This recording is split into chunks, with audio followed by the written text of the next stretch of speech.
چې زموږ کور کې 3 بچي معذوره دي، چې یو بچی مړ شو، 2 ژوندي دي. د هغو سمبالولو څوک نشته، پلار یې ضعیفه دی او د هغو تکلیف دی موږ ته.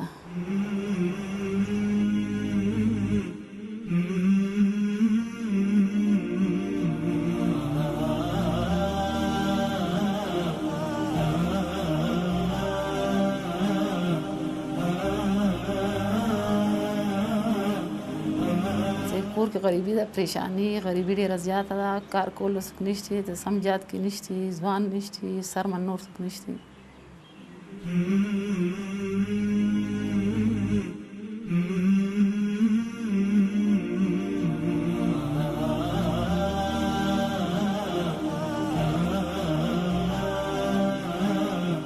کور حالات زموږ دا شانتې دی.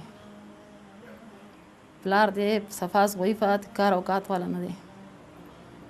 د بیا هغه دیال منې کار اوقات کوي، مجبوري د لاس نه.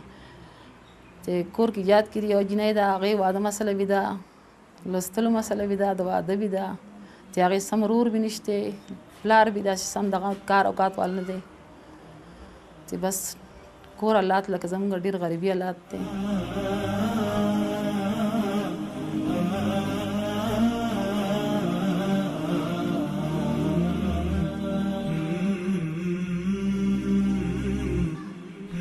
داسې زموږ ټایم پاس کېده چې کوم دی مشکل دی. یو هلک متازه دی، یو جنۍ متازه ده، د هغو سر ما څوک شته نه، هغو سنبالولو لا ما ته د هغو تکلیف دی، ناجوړه شي، څوک بوتللو نشته.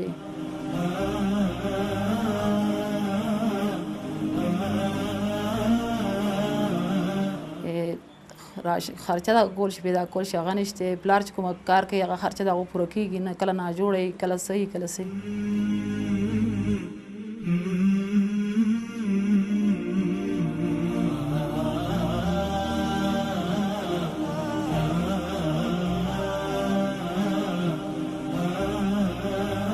دغسې حالات تېرېږي چې دا د دوه کله روغ وي، کله ناجوړ، یو وخت روغ وي، بل وخت ناجوړ وي، معذوره دي، کټ کې ناست وي، کته ګرځېدی نه شي، بار ته وتلی نه شي، دند ته نه شي راتللی، تکلیف یې ورته هر وخت کې، هر وخت کې بیمار وي. چې پلار د هغه ډېر ضعیفه دی، ضعیف حالات کې دی، اوس مجبوره دی، څوک شته نه، هغه په خپلې کار کوي.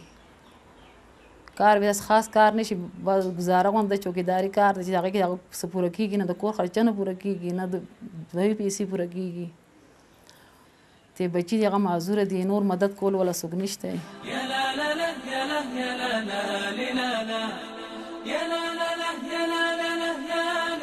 چې زه یم زه وله سنبالوم، ولا کله سنبالولی شم، کله نه شم سنبالولی، په خپله ناجوړه یم، کار رانه کېږي، د دوی سنبالې رانه کېږي.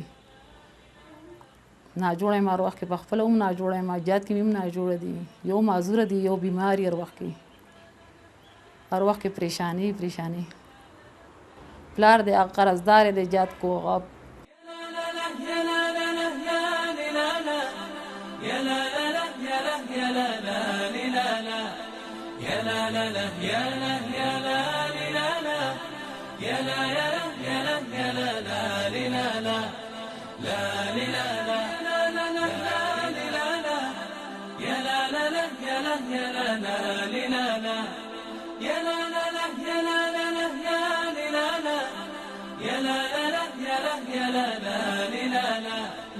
ډېره شکریه الخیر ول راغلي چې زموږ حالات کتللی، چې هغو بیا موږ سره مدد کړلی، قرباني وخه مې راکړله، ګیفټ مې راکړ دی، چې موږ سره هغو زموږ حالات کتللی، بیا راغلي، بیا موږ سره هغو لکه خپل غاړ نه مدد کړ دی.